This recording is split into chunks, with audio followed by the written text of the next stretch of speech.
a bell to some of you, and I understand this might be quite daunting of a topic since some people may perceive sustainable living as an expensive and unattainable lifestyle.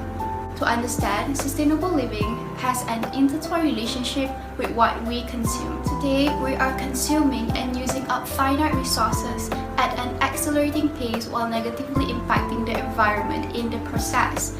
Hence, it is to such a degree that our levels of consumption has become unsustainable and earth resources wouldn't suffice in the future.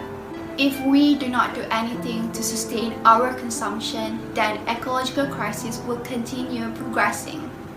To live sustainably, it has to do with changing our consumption patterns to consuming less, which truth be told, few of us are ready to accept. As we can see, many resist on the idea of sustainable living because the era in which we live today has ingrained us with the idea that more consumption is often equated with more happiness. In the end, consumption has become about more than meeting our basic needs, and rather we consume to fulfill a range of desire. The question you probably have in mind right now is, how can we practice living more sustainably? Well, if you have a hard time figuring what you practice is considered as sustainable or not, what you can do is to start off with the 3R, which is to reduce, reuse, and recycle the things that you consume. Other than that, you can either practice these green consumption practices or anti-consumption practices, or even both.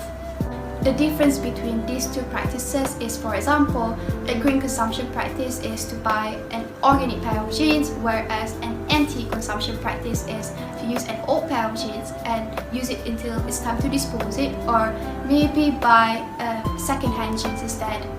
It is totally up to you to choose which type of practice that would suit you. Now, let me share some examples you can do to live more sustainably. First off, in regards to our food consumption, as we know, our diet is an important part of our carbon footprint. We can practice sustainability through reducing our food waste by planning ahead our meals and make sure to purchase local products from local farms and purchase local seasonal fruits and vegetables instead. Next, mobility. Travel often represents a significant part of people's footprint, and if we shift our transportation modes to walking, carpooling, and using public transit, this would help to reduce our carbon footprint.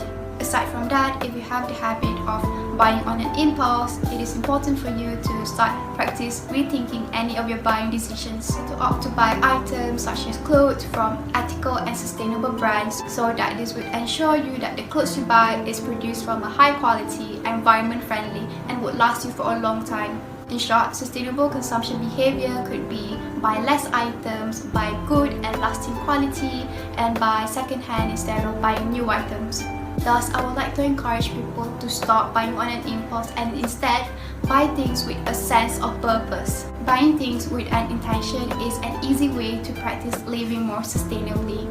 In the end, it is important to know that there is no one universal way of living more sustainably. Sustainable way of living can be as diverse as we are. This is because our lifestyle is not static, it evolves with the society, technological advances, and our personal circumstances. You get to choose how you can live more sustainably depending on what suits you and what suits you best at that present time. What's crucial is that we try to practice living more sustainably in every bit of the way that we could afford. That is where change would start. Thank you.